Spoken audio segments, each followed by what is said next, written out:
There's a bit of an Irish slant to this week's news. Mine is Mark. Let's talk rugby.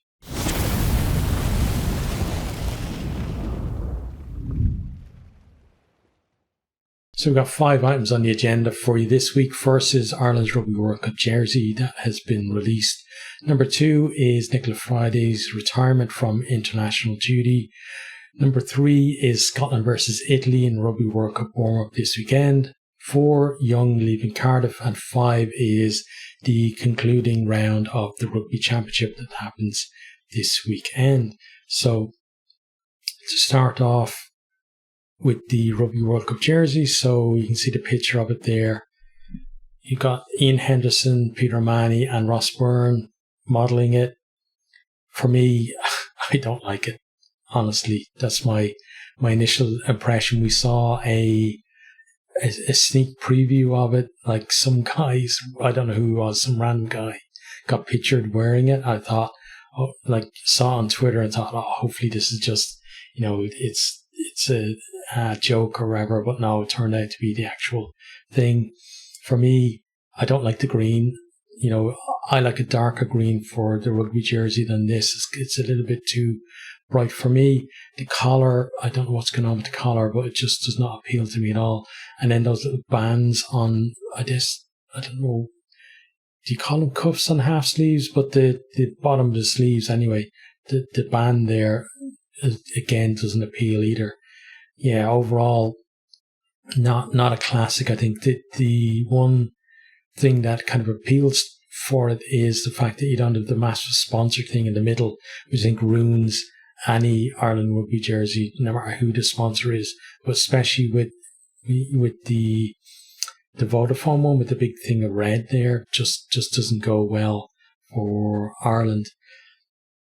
But then if we look at the second picture, then we got Ross Byrne wearing the alternate jersey, which is white, and it looks a little bit better, but still, give me a choice between these two and almost any other Ireland rugby jersey, and I'd pick the other one.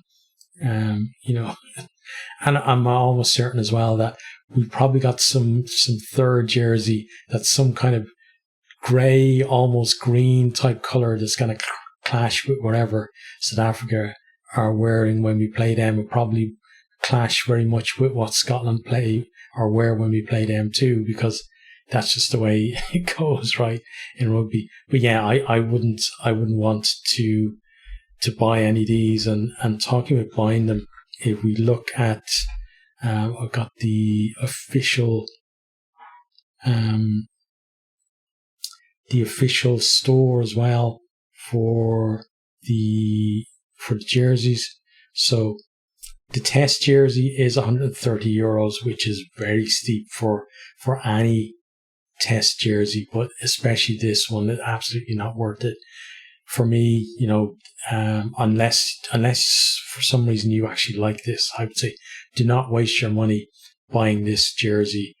Like, if Ireland go on to win the Rugby World Cup, just buy one then, towards the end, or if we get to like a semi-final, even buy one then if you really have to, and don't buy the test jersey. Buy the the regular pro jersey is €95. Still, I think a very steep price for what it is, but if you have to get a jersey, go with that one for €95. The white kit, exactly the same prices as the green one.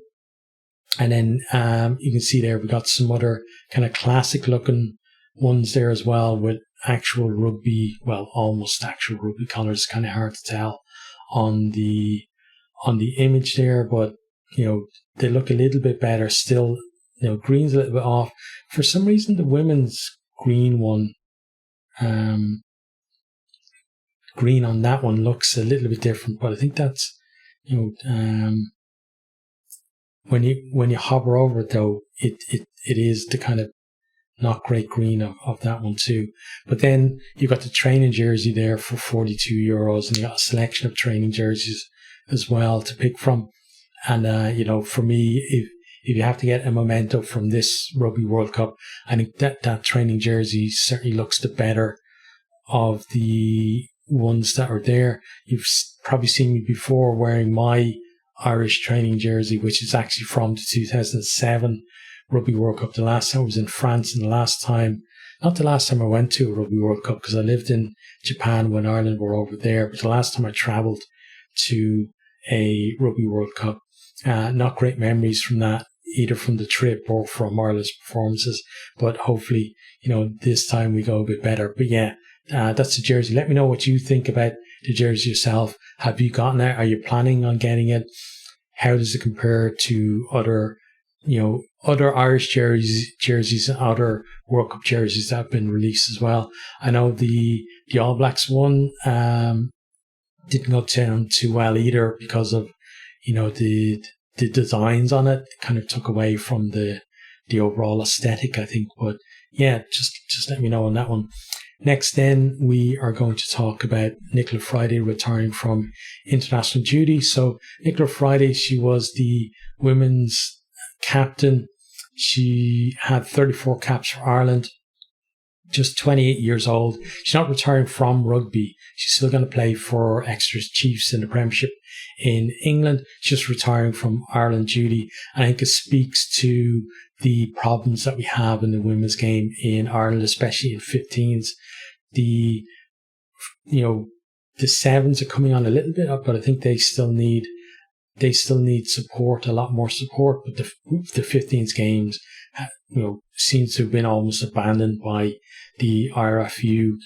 Real dereliction of duty there. I think like Greg McWilliams, the coach for the recent Six Nations Wooden Spoon campaign, he quit. The manager of the team quit as well. And then we have the captain of the team quitting too. And, it really is difficult to see where the women's game go from here without the RFU making changes in how they deal with the women's game. I think, the fact that they've alienated and basically sent to Coventry a lot of the senior players who obviously spoke up about the problems in the women's game, really, tells you what their attitude towards it is. That they basically want the players to be, almost good little girls and just do what they're told, when why would you? If what was happening in the women's game was happening in the men's game, it wouldn't just be the players that wouldn't stand for it. The pundits wouldn't stand for it. The fans wouldn't stand for it. Everybody would be up in arms about the situation. And I think that's something as well that talks about where, obviously women's sport is coming on a lot now. We have the women's football team qualifying for the World Cup for the very first time. And we've seen, women's rugby gaining record crowds and stuff like that. But until it reaches a point where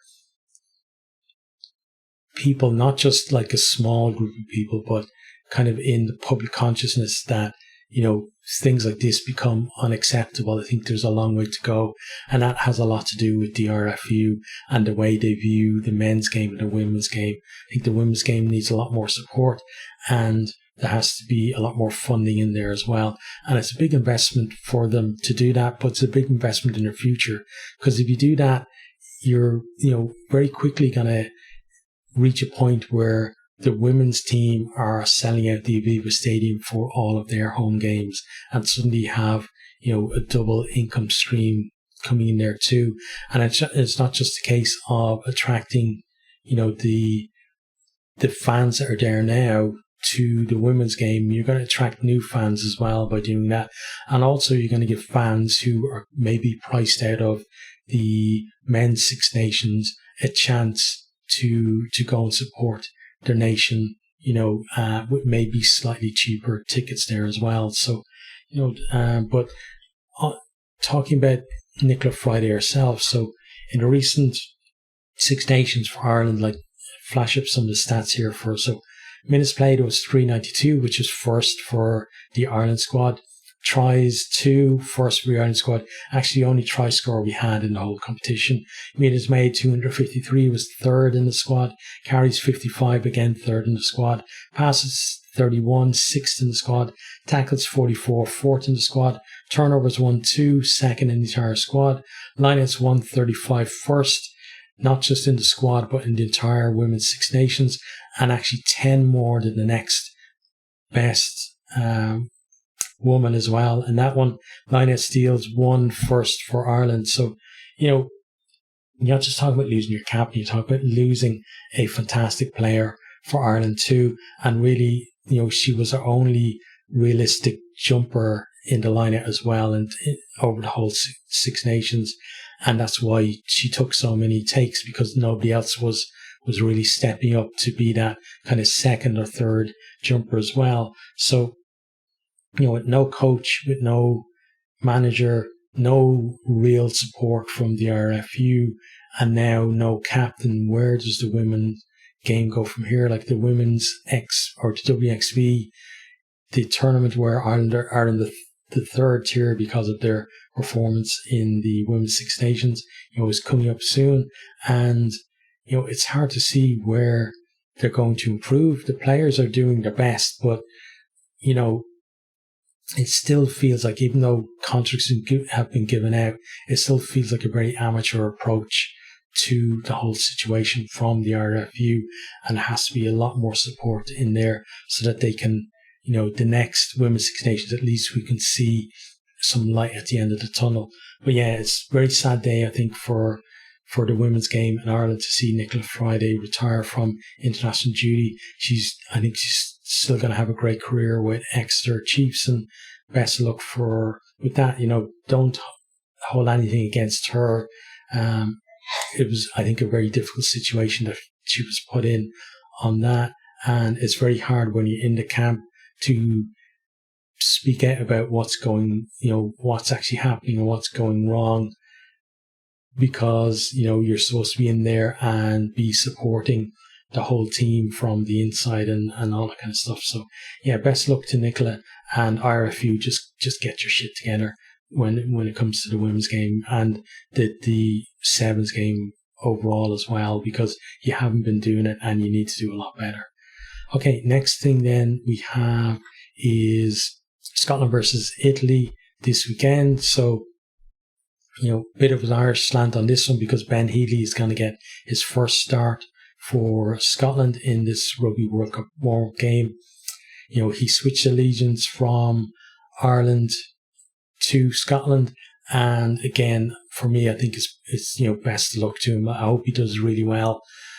The fact that he was seen as surplus to requirements for Ireland, and then he had the chance to potentially, represent Scotland at a Rugby World Cup.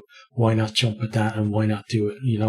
And I think it's the right move for him, and I hope he does really well. Obviously, hope he doesn't, win the game for Scotland against Ireland or anything like that, but still, I wish him very well in the Rugby World Cup. There's a lot of kind of the first string guys missing for this game, so RT kind of lists some of them here. You got Finn Russell, Jamie Ritchie, Grant Gilchrist, Hugh Jones, Sione Tuipulotu, Richie Gray, Duhan van der Merwe, Pierre Schoeman, and Xander Fagerson. So they're all out for this one. So some of them rested, and then you got like Rory Darge is going to captain the side for this one. But you still got some decent quality in there. You got Darcy Graham is on the wing, Chris Harris starting at 13. Like a year ago, most people probably would have picked Chris Harris as their starter for Scotland in the number 13 shirt at the Rugby World Cup. Obviously, now not really so much, because you got Hugh Jones and Tuipulotu with that fantastic midfield combination that they had throughout the Six Nations. That kind of pushed him down, and he's maybe going to be the 23rd man in their squad, for the big games, I think. But then you got the likes of Kyle Steyn in there. You got Ali Price beside Healy as well. You got Rory Sutherland, George Turner, who was, I think, a bit of a revelation for Scotland in the Six Nations as well. You got Rory Darge and Matt Fagerson, along with Luke Crosby, in a fairly strong, back row for them as well. So it's not a second string team. I'd say it's like a 1.5 team really for them. But I hope to do well. They should beat Italy, because I think Scotland were that little bit ahead of other teams in the Six Nations, but Italy are an improving side, so it's going to be interesting to see how that game goes. I will have a preview and a review of the game as well at the weekend. So I believe the game is on Saturday, right? Let me just double check that for you now. I'm pretty sure it is on Saturday now. Yeah, it's Saturday, 3:15 kickoff, so that's 3:15 BST, I guess. So that's that one. Next, then we have Dai Young is leaving Cardiff. So Dai Young was head coach at Cardiff. He got suspended in April, I believe, because there was accusations of bullying and stuff like that. They had a review. They've come out and said there was insufficient evidence supporting the claims that he was bullying people, but he still left Cardiff. So maybe there was just too much bad blood there to really make for his position to be tenable from there. So Welsh rugby is in a real state with this, and it's hard to see how, not just from this, but everything that's been going on with funding and player contracts and strikes and this, that and the other, and then turnover at the union as well, how they're going to turn those things around. And that's what we were talking about previous about the Irish women's game. I feel like they're in the kind of situation where the Welsh men's game is at the minute, that lack of funding, lack of support, lack of direction, lack of a plan, and just firefighting here, there, and everywhere as well. And this is just another one of those. Cardiff have obviously put on the record their thanks to Dai Young for his contribution to the club and stuff like that. I'm not going to talk too much about the alleged bullying, given that it wasn't enough evidence to prove it. So I'm not going to speculate on that. But obviously he's gone, and now Cardiff need to move on up from here.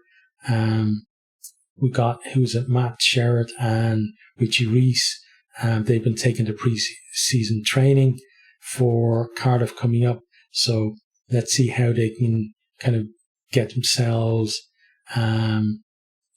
going in terms of who's going to be the new coach. I believe Rob Howley is in the picture for that. But is he going to be in place by the start of the season? And how is all of this kind of upheaval going to affect the start of the season as well? Then the last thing we have is the final round of the Rugby Championship. So this one, we've got, we've already had 2 rounds. Pretty much sure that it's just going to be New Zealand winning. It's hard to see it going any other way. If we have a quick look at the table, you got New Zealand there on top with 9 points, South Africa next, with 5 points. Sorry, couldn't see that with my eyesight. Argentina with 4, and then Australia at the bottom with 1. So you got New Zealand versus Australia for the Bledisloe first game, the Bledisloe Cup. But even if Australia win that, if they come up with a shock win, I think New Zealand will probably get a losing bonus point and probably a try bonus point, because normally if Australia beat New Zealand, there's just tons of tries in the game. It's very rarely a low scoring game if Australia beat them. So they'll probably get 2 points out of that, and that will be enough to clinch the title for them. South Africa then are playing Argentina in the other game, and it's hard to see the table kind of changing in terms of who's going to be on top. I think it's going to be New Zealand top, then South Africa next, Argentina third and Australia last. I think that's the way they'll finish, and just that gap between the top two and the bottom two will probably open up after that. But we will have, again, previews of the games and reviews of the games as well, because even for like the likes of Australia, they've lost their 2 games so far. Eddie Jones only has this game, another game against New Zealand, I think in London, and then a game against France before that World Cup opener against Georgia. So they really need to get things together and sort something out and get some kind of confidence into that team. Argentina will be on a bit of a bounce after beating Australia last time out. South Africa, they've got to find who's their starting 10, what's their best 15 before they get into the Rugby World Cup, because if they go into the games against either Ireland or Scotland with doubts over what their best, the bulk at least of their best 15 is, then they could be in trouble. But they're defending world champions, and it's not a case of the players not being good enough. I think it's just a case of trying to sort out who are the best combinations, because they've got so much talent available to them. But they need, I think, to nail down that's kind of starting 15, at least get 12 or 13 of their starting 15, especially key areas, nailed down before then, and to just have that confidence going in. I think they're going to be able to do it before then, but right now it's looking a bit dicey, especially the likes of 10, and then kind of who's going to partner Etzebeth as well is going to be an interesting call as well. And then the back row, it seems like all of the positions are open there, because some players are open down each of the games as well. But that is the end of this one. As I said, we will have previews for the Scotland-Italy game, the Australia-New Zealand game, South Africa-Argentina game, and then reviews of each of those as well. And then, we'll have, again, another news program, as it were, next week, but then we're getting into kind of the build up to the Rugby World Cup and start to ramp up from there. So we had kind of a lull, I think, in kind of the rugby attention to rugby, I think, especially in Ireland and in the Northern Hemisphere, but it's going to start ramping up again as excitement builds towards that Rugby World Cup. So I hope you stick with me through this journey, and I'll see you guys on the next one.